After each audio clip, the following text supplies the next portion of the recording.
Słoneczna wiosna. Twoje doniczkowe roślinki stojące na parapecie okna cieszą się z wiosny. Promień słońca zagląda, niesie światło i ciepło przyjemne. Rozlało się jak mleko po parapecie, podłodze. Roślinki całe w słonecznej kąpieli. Zakwitłe chyba wiedzą jak ja, że dziś twoje imieniny.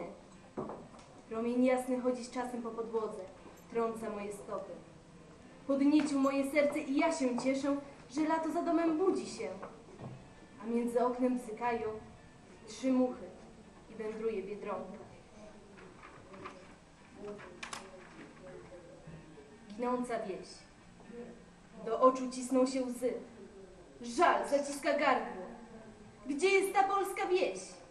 Gdzie są ustawione w polach snopy zbóż i zapach żniw?